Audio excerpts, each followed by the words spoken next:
Bienvenidos a Relatos de Terror, donde cada historia es un viaje a lo desconocido. Hoy le traemos la historia de El guardia de la prisión. La primera noche de Carlos en la prisión estatal de seguridad máxima, El Redentor, estaba destinada a ser inolvidable. Recién graduado de la academia con honores, su entusiasmo inicial se había visto ligeramente empañado por el destino de su primera asignación, la guardia nocturna.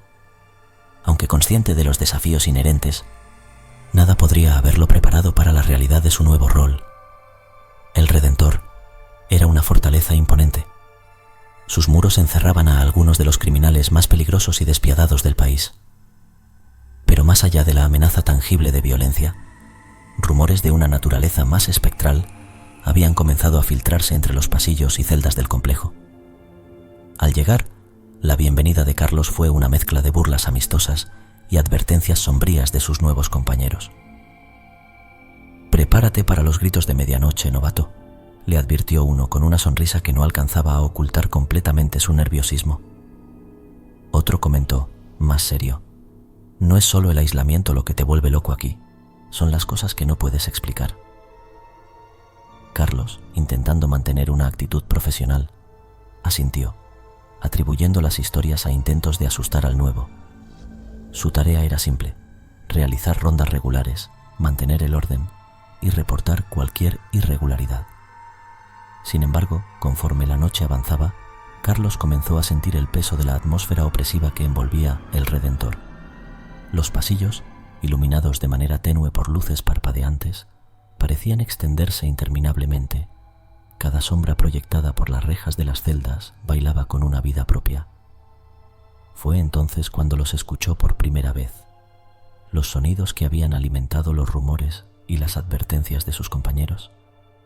Gritos desgarradores que parecían surgir de las propias paredes, seguidos de llantos bajos y lamentos que resonaban en el silencio de la prisión.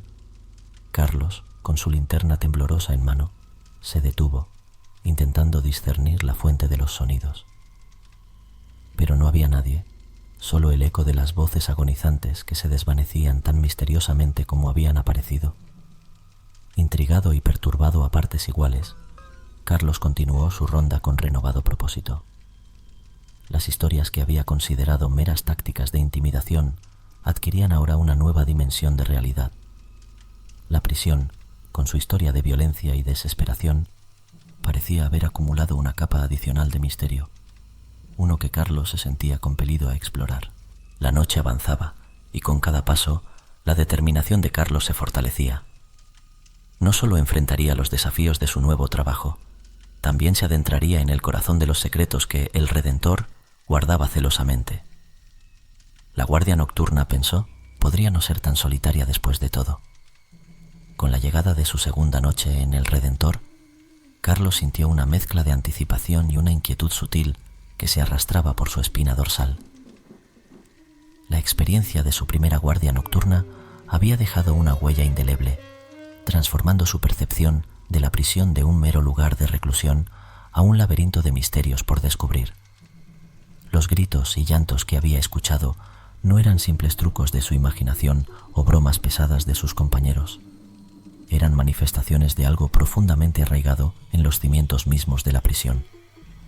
Armado con un cuaderno pequeño y una linterna más potente, Carlos comenzó su ronda con un objetivo claro: documentar cualquier anomalía, no importa cuán insignificante pareciera. Su mente racional buscaba explicaciones lógicas: corrientes de aire causando sonidos extraños, tuberías viejas, quizás incluso algún recluso provocando disturbios. Sin embargo, la realidad pronto se encargaría de desafiar cualquier teoría convencional. A medida que la medianoche se acercaba, los sonidos comenzaron de nuevo. Primero, un susurro apenas audible, como una conversación susurrada entre sombras. Luego, los gritos, llenos de desesperación y terror, resonando a través de los pasillos vacíos. Carlos, siguiendo los sonidos, se encontró una y otra vez ante celdas vacías o reclusos profundamente dormidos, inconscientes de los clamores que llenaban la noche. Fue entonces cuando notó un patrón. Los fenómenos parecían concentrarse alrededor de una sección particular de la prisión, un ala antigua que albergaba a los reclusos más problemáticos y aislados. Y en el corazón de esta ala, la celda de un prisionero en particular llamaba la atención, la de Esteban Morales, un hombre de mediana edad, cuya presencia en la prisión estaba envuelta en rumores y misterio. Esteban era un recluso atípico. No recibía visitas, no participaba en las actividades comunes de la prisión y, lo más intrigante, parecía ser evitado tanto por guardias como por otros reclusos. Su historial era un catálogo de crímenes violentos, pero lo que más llamaba la atención eran las circunstancias de sus actos. Asesinatos rituales, cada uno marcado por símbolos y patrones que sugerían una profunda inmersión en lo oculto. Decidido a entender la conexión entre Esteban y los disturbios paranormales, Carlos inició un meticuloso proceso de observación. Noches enteras pasó registrando actividades, anotando cada detalle, cada sonido, cada sombra que cruzaba por el rabillo de su ojo. Lo que descubrió lo llevó a una conclusión escalofriante.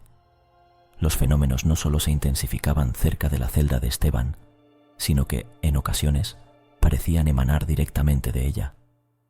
Con cada noche que pasaba, Carlos se convencía más de que la clave para desentrañar el misterio de El Redentor residía en este recluso solitario, pero lo que aún no sabía era cómo este conocimiento cambiaría su vida para siempre. La investigación había dejado de ser una tarea. Ahora era una obsesión, una que lo llevaría a enfrentar verdades más oscuras de lo que jamás había imaginado. A medida que Carlos profundizaba en su investigación sobre Esteban Morales, la prisión de El Redentor se transformaba ante sus ojos.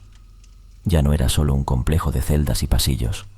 Se había convertido en un enigma, un puzzle cuya pieza central era un recluso envuelto en sombras y susurros.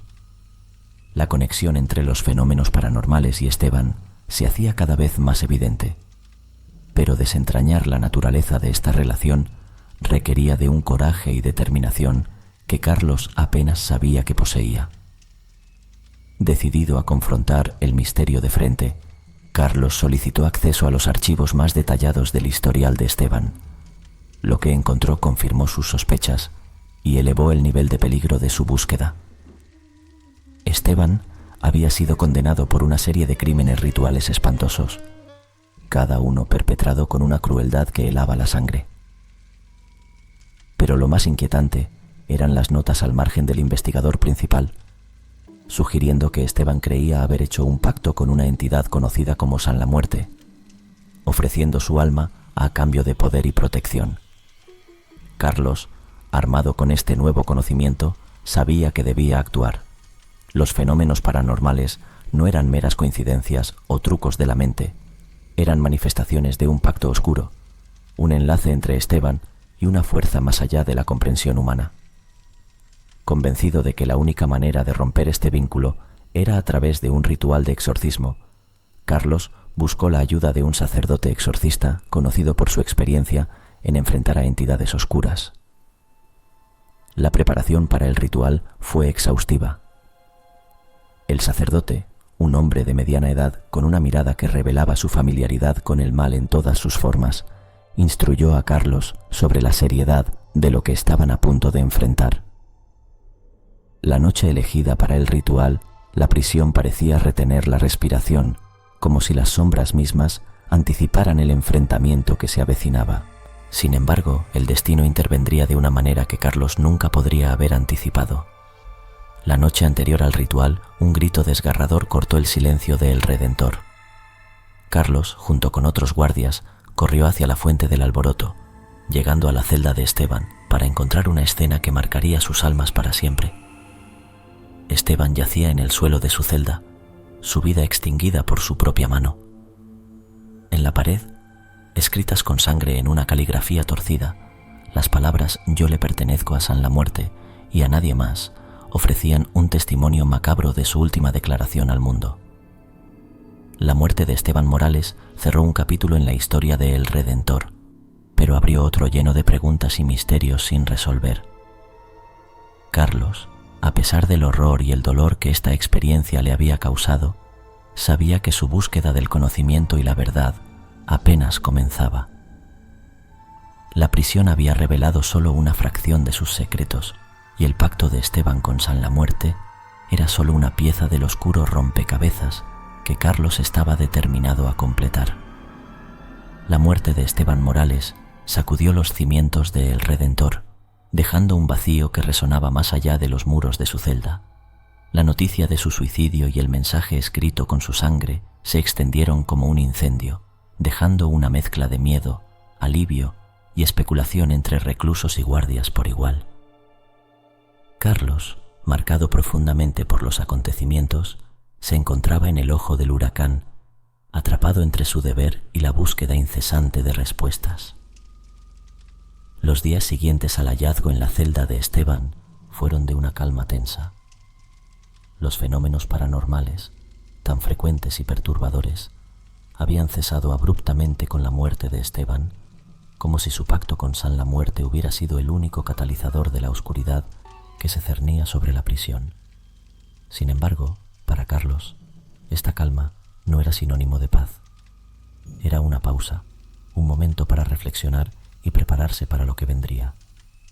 Dedicó sus noches a investigar más a fondo, sumergiéndose en antiguos textos y tratados sobre lo oculto, buscando comprender no solo el pacto de Esteban con San La Muerte, sino también cómo podría afectar a aquellos que quedaban atrás. La ayuda del sacerdote exorcista se volvió invaluable, ofreciendo perspectivas y conocimientos que Carlos nunca habría encontrado por su cuenta. Mientras tanto, El Redentor comenzó a cambiar. Sin la presencia opresiva de Esteban y sus tormentos nocturnos, algunos reclusos hablaron de un alivio, una sensación de liberación, pero otros murmuraban en las sombras, temerosos de lo que la muerte de Esteban podría haber desatado. Carlos sabía que la batalla contra las fuerzas oscuras no terminaba con la muerte de un hombre. Era solo el comienzo. Con el tiempo, Carlos se convirtió en un guardián no oficial de los secretos de El Redentor. Sus rondas nocturnas adquirieron un nuevo propósito, vigilando no solo a los vivos, sino también a los ecos del pasado que aún resonaban en los pasillos. La prisión, con todos sus misterios y terrores, había encontrado en Carlos a alguien dispuesto a enfrentar sus sombras, a buscar la luz incluso en los rincones más oscuros. El legado de Esteban Morales y su pacto con San La Muerte permaneció como un recordatorio sombrío de la delgada línea entre el mundo terrenal y lo desconocido. Carlos, a través de su valentía y determinación, había logrado cerrar un capítulo oscuro en la historia de la prisión, pero sabía que el libro nunca se cerraría completamente. Las sombras de El Redentor contenían historias aún por contar, secretos esperando ser descubiertos, y Carlos estaba allí, listo para escuchar, aprender y proteger.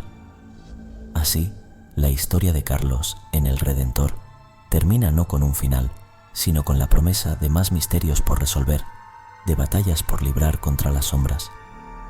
En su viaje, había aprendido que la luz más brillante no es aquella que niega la oscuridad, sino la que brilla a pesar de ella, revelando la verdad oculta en las sombras.